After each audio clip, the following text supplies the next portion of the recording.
अखिल भारतीय भोजपुरी समाज द्वारा आयोजित छठ महापर्व के अवसर पर आयोजित आज के इस कार्यक्रम में मंच पर उपस्थित उत्तर प्रदेश सरकार में मंत्रिमंडल के मेरे वरिष्ठ सहयोगी उप मुख्यमंत्री श्री ब्रजेश पाठक जी, विधान परिषद सदस्य और भारतीय जनता पार्टी के प्रदेश के महामंत्री श्री गोविंद नारायण शुक्ल जी, प्रदेश के मुख्य सचिव श्री मनोज कुमार सिंह जी, प्रमुख सचिव मुख्यमंत्री कार्यालय श्री संजय प्रसाद जी, भारतीय जनता पार्टी महानगर लखनऊ के अध्यक्ष श्री आनंद द्विवेदी जी, इस कार्यक्रम के संयोजक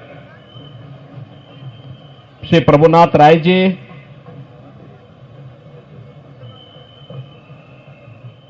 भोजपुरी समाज के महासचिव श्री मनोज सिंह जी, अखिल भारतीय भोजपुरी समाज के इस कार्यक्रम में उपस्थित संगठन के सभी पदाधिकारीगण और उपस्थित बहनों और भाइयों, आज यहां आयोजित छठ पूजा में आके हमरा बड़ा आनंद महसूस हो रहल बा। लोक आस्था के महापर्व छठ के आप सबके बहुत बहुत बधाई और शुभकामना।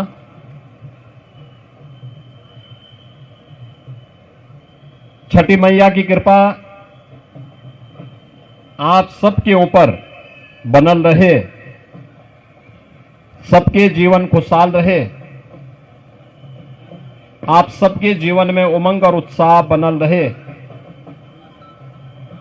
परिवार खातिर कठिन व्रत रखने वाली माता और बहन लोगों के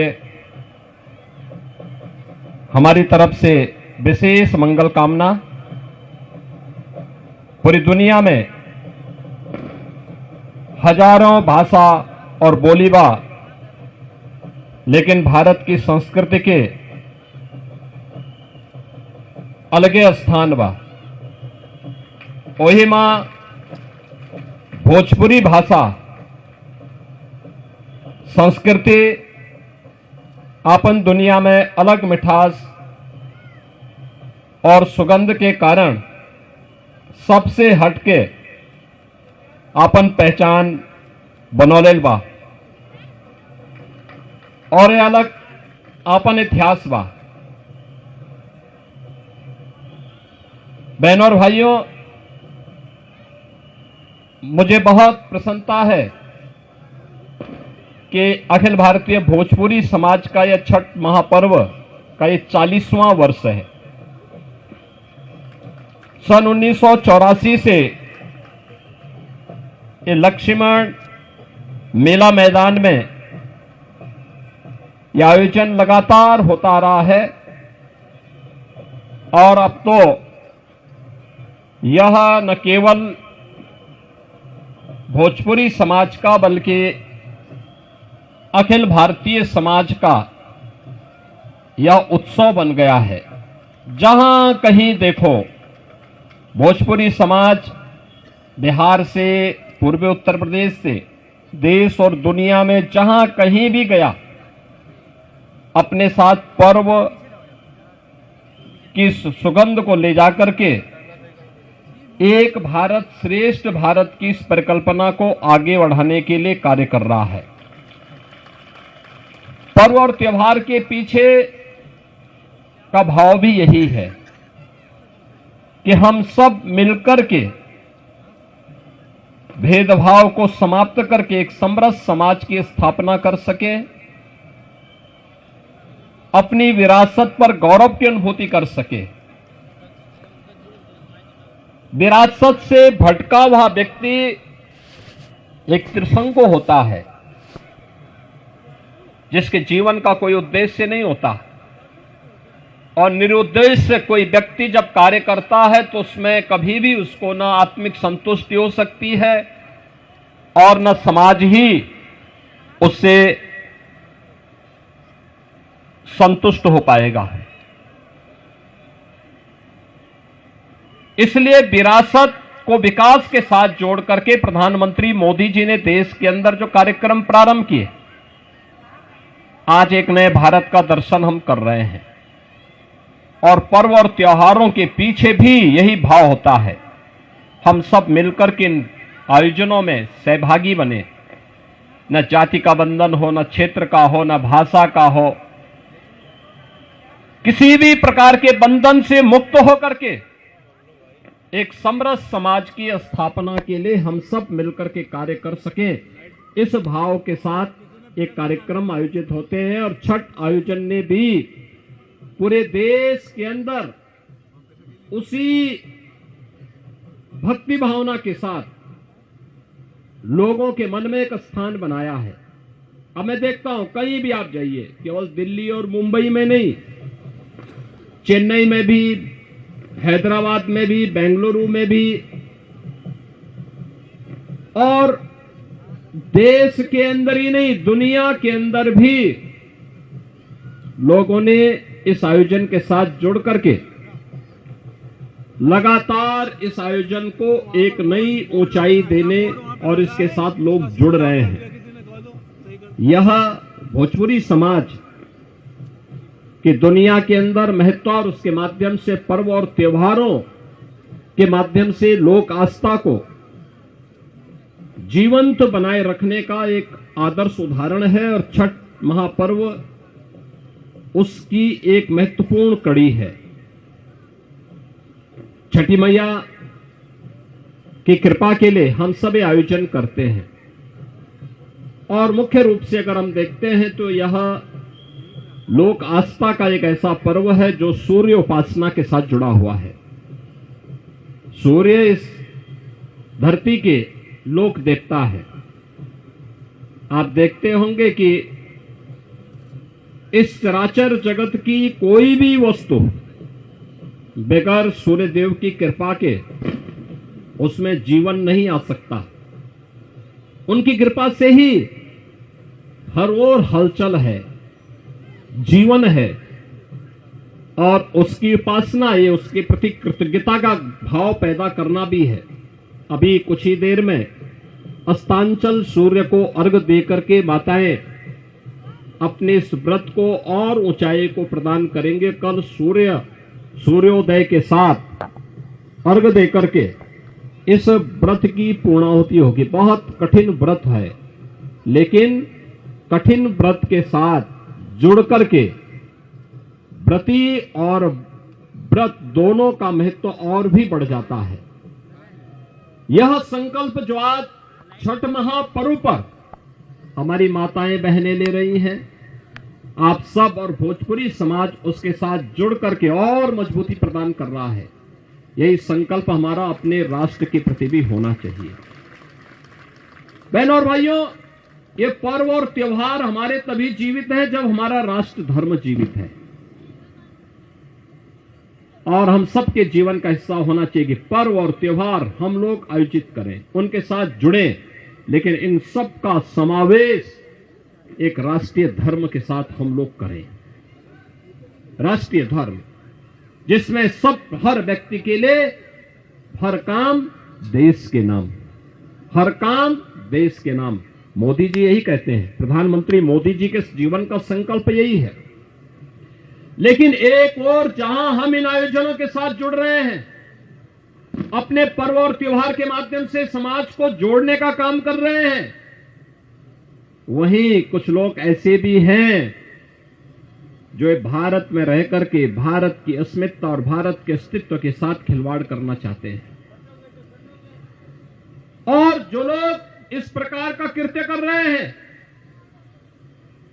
उन्हें किसी भी भारतवासी को बर्दाश्त नहीं करना चाहिए। याद रखना, 140 करोड़ भारतवासी जब एकजुट होकर के एक स्वर से बोलते हैं तो पूरी दुनिया आपकी बात को सुनती है। जब हम जाति, मत और मजहब के आधार पर बटे होते हैं तो दुनिया भी आपको नजरअंदाज करती है। एक स्वर से 140 करोड़ भारतवासी जब बोलेगा तो दुनिया की किसी देश की, दुनिया की किसी भी ऐसे तत्व की का दुस्साहस नहीं जो भारत की ओर टेढ़ी नजरों से देख सके। कोई नहीं देख सकता। लेकिन जब हम आपस में ही बटे रहेंगे तो ये दुष्परिणाम भी हमारे सामने आएंगे। और उस महत्वपूर्ण मुद्दे की ओर मैं आपका ध्यान आकर्षित करना चाहता हूं। याद करिए, 5 अगस्त 2019 प्रधानमंत्री मोदी जी की प्रेरणा से माननीय गृह मंत्री श्री अमित शाह जी ने देश की संसद में कश्मीर में धारा 370 और 35 ए को समाप्त करने की घोषणा की थी और देश की संसद की मोहर इस पे लगी थी और इसको पूरी तरह संविधान से धारा 370 को समाप्त करके आतंकवाद की ताबूत पर अंतिम कील ठोकने का काम किया था। दुनिया ने भारत की ताकत का एहसास किया। पूरी दुनिया को लगा ये नया भारत है। ये नया भारत किसी का नुकसान नहीं पहुंचाएगा, लेकिन कोई छेड़ेगा तो उसको छोड़ेगा भी नहीं। न झुकेगा, न डिगेगा, न हटेगा, बल्कि अपने राष्ट्र की अस्मिता और अस्तित्व की रक्षा के लिए सब कुछ निछावर करने को तैयार होगा और हर हाल में भारत की एकता और अखंडता को बनाए रखने के लिए जो भी कड़े से कड़े, कठिन से कठिन कदम उठाने की आवश्यकता पड़ेगी उसको उठाने में हिचकेगा नहीं। और यह कदम एक भारत, मजबूत भारत के रूप में प्रधानमंत्री मोदी जी का कदम था। जब कश्मीर में कांग्रेस के समय में संविधान में बाबा साहब भीमराव अंबेडकर के नचाने के बावजूद धारा 370 और 35A जोड़ करके आतंकवाद का गढ़ भारत को बनाने की कुछ चेष्टा 1952 में की गई थी और यह प्रावधान था कि यह अस्थायी प्रावधान होगा, लेकिन कोई भी सरकार हिम्मत नहीं कर पाई। मोदी जी ने हिम्मत दिखाई देश के हित में और धारा 370 समाप्त हुई। आज आप देखते होंगे जिस कश्मीर में पत्थरबाज पहले पत्थर मारते थे, वह कश्मीर आज एक बार फिर से भारत का स्वर्ग बनने की ओर अग्रसर है। आज उस कश्मीर में बड़े बड़े इंफ्रास्ट्रक्चर के कार्य हो रहे हैं, टनल बन रहे हैं, एम्स, आईआईटी, आईएम जैसे संस्थान बन रहे हैं। आज उस कश्मीर में लाखों की संख्या में टूरिस्ट फिर से जाना प्रारंभ हुआ है। याद करिए, वह भी दिन हमने कश्मीर के अंदर देखा था जब इस धारा 370 के कारण कश्मीर में व्यापक हिंसा होती थी। कश्मीरी पंडितों को निशाना बनाया जाता था और वहां पर जिसने भी भारत के पक्ष में कोई बोलता था उसका कत्लेआम होता था, सामूहिक नरसंहार होता था। वह कश्मीर, जिस कश्मीर में 1989 और 90 में लाखों की संख्या में कश्मीरी पंडितों को प्लान करने के लिए मजबूर होना पड़ा था, उस कश्मीर को सुरक्षा की गारंटी मोदी जी ने दी और कश्मीर में इसके लिए धारा 370 को समाप्त किया। लेकिन बहनों और भाइयों, जब कश्मीर इस सुखद अनुभूति के माध्यम से राष्ट्रीय एकता और अखंडता के साथ आगे बढ़ने के लिए तेजी के साथ आगे बढ़ रहा है, उन स्थितियों में अभी हाल ही में कांग्रेस और नेशनल कॉन्फ्रेंस की जम्मू कश्मीर की सरकार ने अभी विधानसभा में एक प्रस्ताव पारित कर दिया और ये प्रस्ताव पारित किया है कि कश्मीर में हम फिर से धारा 370 और 35A फिर से लागू करेंगे। बहनों और भाइयों, ये कांग्रेस और नेशनल कॉन्फ्रेंस की विघटनकारी विकृत मानसिकता को प्रदर्शित करता है। ये बताता है कि राष्ट्रीय एकता के साथ खिलवाड़ करके देश को फिर से आतंकवाद की भट्टी में झोंकना चाहते हैं। पूरा देश कांग्रेस के इस विघटनकारी प्रवृत्ति को देख रहा है और हम सब इसकी निंदा करते हैं और हम कांग्रेस के नेतृत्व को भी कहते हैं कि कांग्रेस के नेतृत्व को राष्ट्रीय सुरक्षा के साथ खिलवाड़ करने से बाज आना चाहिए। देश उन्हें स्वीकार करने को अब तैयार नहीं है, कतई तैयार नहीं है। धारा 370 जो समाप्त हो चुका है, जो इतिहास के गर्त में जा चुका है, अब फिर से कश्मीर में कभी लागू नहीं हो सकता। यह आतंकवाद की जड़ है, अराजकता की जड़ है, लाखों कश्मीरी पंडितों के कत्लेआम की जड़ है। यह धारा 370 लाखों निर्दोष नागरिकों के खून से सनी हुई धारा है, जिसने कश्मीर के माध्यम से, जिसने कश्मीर की सुगंध को मजहबी उन्माद के कोड़ में बदलने का काम किया था, जिसने कश्मीर जैसे धरती के स्वर्ग को एक मजहबी उन्माद के कोड़ में बदल करके पूरे कश्मीर की सामाजिक सद्भाव को तहस नहस करने का काम किया था।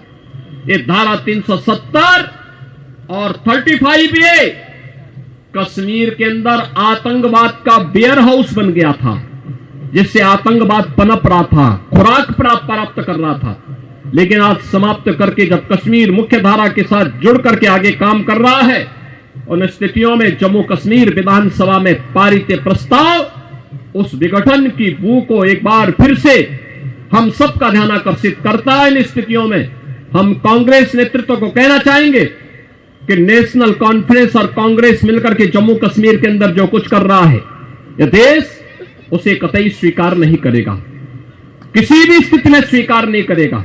140 करोड़ भारतवासी हर हाल में भारत की एकता और अखंडता को मजबूती प्रदान करना चाहते हैं, हर हाल में उसकी एकता और अखंडता के पक्षधर हैं, और जो कोई भी उसके साथ खिलवाड़ करेगा उसको मुंहतोड़ जवाब देने के लिए हर भारतवासी तैयार होगा। आज के इस अवसर पर कांग्रेस को, छठ महापर्व के अवसर पर मैं कांग्रेस से ही कहूंगा कि वह जम्मू कश्मीर विधानसभा से पारित इस प्रस्ताव के खिलाफ स्वयं भी बोले, अन्यथा भारत में कांग्रेस की वही स्थिति हो जाएगी जो जम्मू कश्मीर में धारा 370 और 35A की हो चुकी है। मैं एक बार फिर से, जो ये पर्व लोक आस्था के साथ साथ राष्ट्रीय एकता, एकात्मता और अखंडता के प्रतीक हैं, इस अवसर पर मैं एक बार फिर से आप सबको छठ महापर्व की हृदय से बधाई देता हूं। लोक आस्था का यह महापर्व छठ आप सबके ऊपर, छठी मैया की कृपा आप सबके ऊपर बनल रहे, यह प्रार्थना उनसे बार बार करते हुए अपनी वाणी को विराम देता हूं। धन्यवाद। जय हिंद। बहुत बहुत धन्यवाद माननीय मुख्यमंत्री। तो सीएम योगी आदित्यनाथ को सुन रहे थे आप। उन्होंने यहां पर छठ पर्व की सभी को शुभकामनाएं दी, बधाई दी, मंगल कामनाएं दी, साथ ही साथ कांग्रेस पार्टी पर निशाना साधा। जम्मू कश्मीर की असेंबली में 370 हटाए जाने के खिलाफ प्रस्ताव पास हुआ है, उसे बहाल करने के समर्थन में प्रस्ताव पास हुआ है। इसी पर सीएम योगी आदित्यनाथ ने कांग्रेस पार्टी को निशाने पर लिया और कहा कि कांग्रेस को आगे आकर इसका विरोध करना चाहिए और अपनी बात रखनी चाहिए। और इन सब के बीच वहां मौजूद तमाम लोगों को संबोधित करते हुए सीएम योगी आदित्यनाथ ने महापर्व छठ की सभी को शुभकामनाएं और बधाई दी है। तमाम सांस्कृतिक कार्यक्रमों का आयोजन भी लक्ष्मण मेला मैदान में किया गया है और ठीक उसके पास गोमती तट पर यह आयोजन किया गया है, जहां पर व्रती महिलाएं पहुंचकर डूबते हुए सूर्य को अर्घ्य दे रही हैं, इस महापर्व का हिस्सा बन रही हैं। सीएम योगी आदित्यनाथ भी विधिवत यहां पर छठी मैया की पूजा अर्चना करते हुए नजर आए हैं और साथ ही साथ यहां मौजूद लोगों को उन्होंने संबोधित भी किया है। देश प्रदेश के लोगों को शुभकामनाएं दी हैं उन्होंने। और साथ ही साथ सनातन का जिक्र करते हुए उन्होंने कहा है कि जो कांग्रेस पार्टी की तरफ से अभी तक कहा गया सनातन के खिलाफ या फिर विपक्ष की तरफ से सनातन के खिलाफ समय समय पर जिस तरीके के बयान दिए गए उसको सभी लोग अच्छी तरीके से जानते हैं और विपक्षी दलों की मानसिकता को पहचानते भी हैं। इसके अलावा भी तमाम बातों का जिक्र सीएम योगी आदित्यनाथ ने इस मंच से किया है। कांग्रेस का 370 जैसा हाल होगा ये भी उन्होंने कहा और साथ ही साथ हम सब का एक ही धर्म राष्ट्रीय धर्म है इस बात का भी जिक्र किया। कुछ लोग देश में रहकर भीतरघात कर रहे हैं यह भी कहा इस मंच से सीएम योगी आदित्यनाथ ने। और लखनऊ से हमारे सहयोगी राजीव हमारे साथ जुड़ चुके हैं, साथ ही गोरखपुर से रामगोपाल हमारे साथ जुड़े हुए हैं। सीधा राजीव के पास ही चलते हैं। राजीव, सीएम योगी आदित्यनाथ ने छठी मैया को नमन किया, विधिवत पूजा अर्चना की, वहां मौजूद लोगों को शुभकामनाएं भी दी, लेकिन साथ ही साथ विपक्षी दलों पर निशाना भी साधा। जिस तरीके से सनातन को अपमानित करने का काम विपक्षी दलों की तरफ से समय समय पर किया गया उसका भी उन्होंने जिक्र किया। देखिए, यकीनन मुख्यमंत्री योगी आदित्यनाथ ने जो राजधानी लखनऊ में इस वक्त छठ महोत्सव का आयोजन किया जा रहा है, जो आप देख सकते हैं कि लक्ष्मण मेला पार्क में लगातार हजारों की संख्या में जो व्रती हैं वो यहाँ पर पूजा अर्चना करते हुए नजर आ रहे हैं। इसी दौरान मुख्यमंत्री ने भी न सिर्फ पूजा अर्चना की है बल्कि विपक्ष पर इस दौरान जमकर निशाना भी साधा है। मुख्यमंत्री योगी आदित्यनाथ ने छठ महोत्सव पर देश प्रदेशवासियों को संबोधित करते हुए सबसे पहले उन्हें छठ की शुभकामनाएं दी और उसके बाद जिस तरह से वो लगातार कटोगे तो बटोगे का नारा देते हुए आए हैं, उसी लाइन पर एक बार फिर उन्होंने जम्मू कश्मीर में जो धारा 370 खत्म करने 35A को खत्म करने का प्रस्ताव किया गया है उसको लेकर कांग्रेस पर जमकर निशाना साधा है। उन्होंने स्पष्ट किया है कि कांग्रेस को इसका विरोध करना चाहिए और या फिर उन्हें देश से माफी मांगनी चाहिए, वरना देश की जनता उन्हें माफ नहीं करेगी। इस दौरान मुख्यमंत्री योगी आदित्यनाथ ने देश और प्रदेशवासियों से भी ये अपील की है कि उन्हें बंटना नहीं है, जाति धर्म के नाम पर एक रहना है और जो राष्ट्रीय भारत देश की एकता और अखंडता है उसको कायम रखना है। क्योंकि जिस तरह से मोदी सरकार ने 2019 में धारा 370 को खत्म किया था, 35A को खत्म किया था और भारत की एकता अखंडता को अक्षुण्ण किया था, उसे अब खत्म करने का प्रयास किया जा रहा है। लगातार जो विपक्षी हैं वो कहीं ना कहीं भारत की राष्ट्रीय एकता के लिए खतरा बने हुए हैं और वो एक साजिश कर रहे हैं। तो कुल मिलाकर मुख्यमंत्री योगी आदित्यनाथ ने आज छठ महोत्सव के दौरान लोगों को शुभकामनाएं देने के साथ ही लोगों को आगाह भी किया है कि अगर वो जाति धर्म में बटेंगे तो फिर कहीं ना कहीं उनको ही ना नुकसान होगा बल्कि राष्ट्रीय एक रहेंगे तो नेक रहेंगे। ये नारा एक बार फिर से सीएम योगी की तरफ से दोहराया गया। रामगोपाल के पास चल लेते हैं जो कि गोरखपुर से हमारे साथ जुड़े हुए हैं। रामगोपाल, सूर्य भगवान अब तो अस्त हो चुके हैं और उनको जल देने का सिलसिला अभी भी जारी है। आस्था की अब कैसी तस्वीर आप देख पा रहे हैं गोरखपुर में जहां आप मौजूद हैं? बिल्कुल, गोरखपुर के राजघाट पे अमित मैं इस वक्त मौजूद हूँ और यहाँ की अगर हम तस्वीरें दिखाएं तो जो प्रति महिलाएं या प्रति परिवार आए थे अब वो यहाँ से वापस अपने घरों को जा चुके हैं। इक्का दुक्का लोग यहाँ पे अब नजर आ रहे हैं, लेकिन एक तस्वीर जो बेहद ही खूबसूरत नजर आ रही है, चाहे वो राम घाट की बात करें या गुरु गोरक्षनाथ घाट की बात करें, तो यहाँ पे टिमटिमाते हुए दिए दिखाई पड़ रहे हैं। ये बताइए, आप लोग यहाँ पे आई हैं, क्या घर वालों के साथ आई थी? जी नहीं। हाँ, घूमने आई है जी।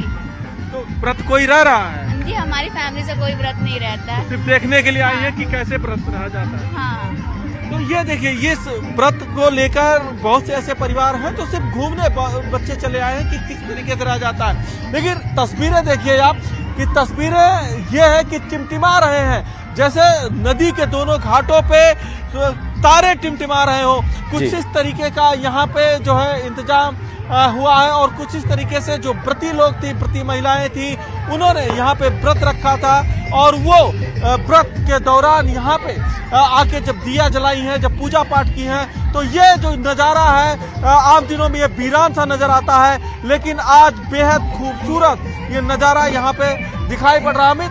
और इसी तरीके से जो जितने भी गोरक्षनाथ घाट हो, राम घाट हो, घाट हो, तकिया घाट हो या फिर अन्य घाट हो, उन सभी घाटों पे गोरखपुर के कुल 11 नदियों के किनारे पे इसी तरीके से करीब 5 किलोमीटर का ये किनारा है। ये तस्वीरें बता रही रामगोपाल, ये तस्वीरें बता रही कि प्रकृति का ये पर्व है और